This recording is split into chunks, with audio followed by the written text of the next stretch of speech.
You know that feeling when you're just trying to plan one simple trip, but you've got like a dozen different websites open? It's a mess, right? A totally modern problem. Well, today we're going to look at this really elegant, kind of old-school solution to all that chaos, and it's a surprising story of how it survived in our digital world. Okay, let's get into it. So our story kicks off right here. And no, your screen isn't busted. This is a real error page from the Czech Railways website, Chyba 404. It's a digital dead end, you know? The perfect symbol for that frustration we all feel trying to book travel online.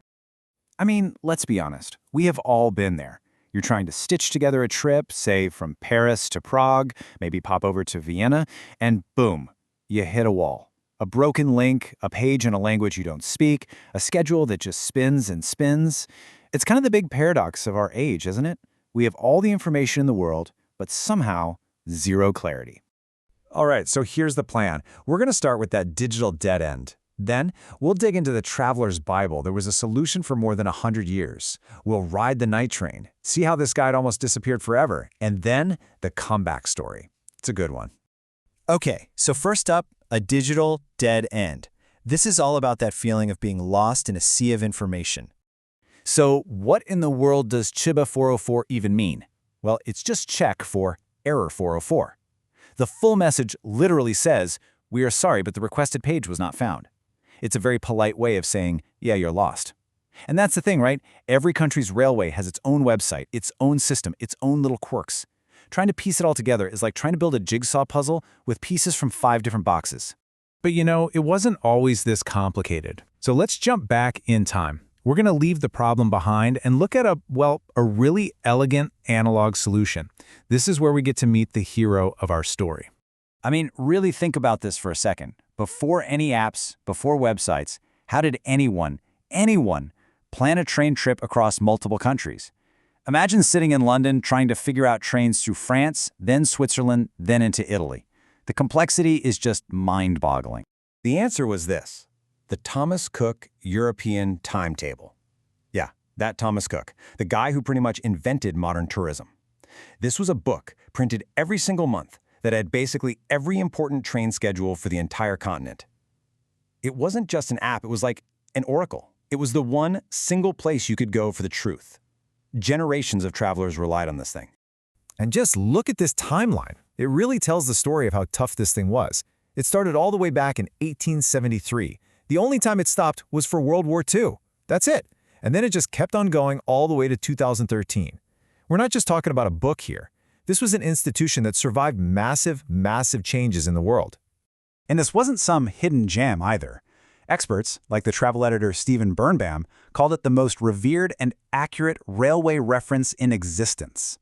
For anyone serious about traveling Europe, this wasn't just a nice thing to have. No, it was essential. It was part of your gear. So here's the really cool part. This timetable wasn't just a list of departure times. It was like a key. It unlocked the whole continent.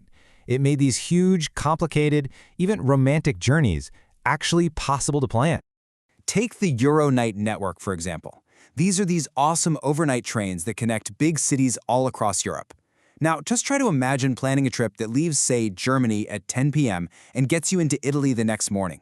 You're crossing countries, dealing with different train companies. The timetable made that whole puzzle make sense. And you had these legendary routes. There was the Chopin, which linked Graz all the way to Warsaw, and it coordinated 3 different rail operators to do it. Or the Metropole, connecting Budapest and Berlin. See, these weren't just train numbers. They were named adventures, and they were all right there, laid out for you in one book.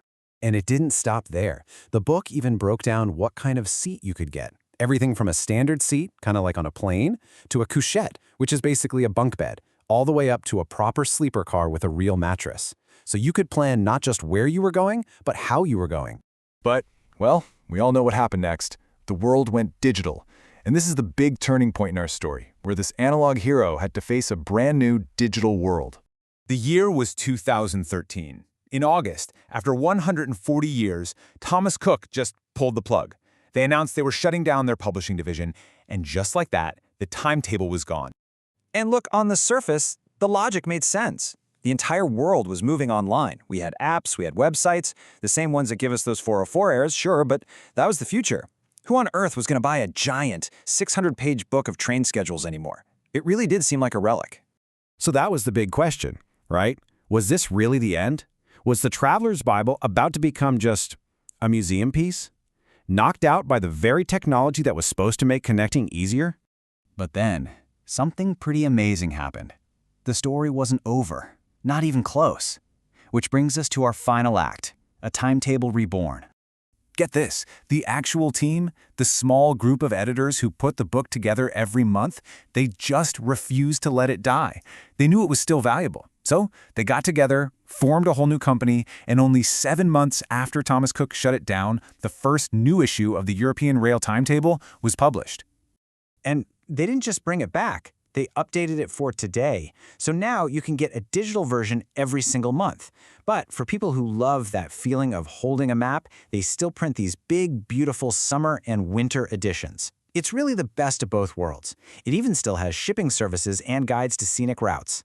And that's really the heart of the story. What that team knew, and what so many of us are realizing, is that we never stopped needing a reliable all-in-one guide. You know, in a world where we're just drowning in information, having an expert, someone to cut through the noise and just show you what you need to know, that's more valuable than ever. So we've kind of come full circle, haven't we? We started with that 404 era page, that symbol of this huge, messy digital world we live in. We gained instant access to everything, sure, but maybe we lost a little bit of that confidence and clarity you get from a single trusted map. Which leaves us with one final question to think about. In a world of infinite links and broken pages, what's the real value of a single perfect map? And that's a question that goes way beyond just planning a trip, isn't it? It's really about how we find our way through everything.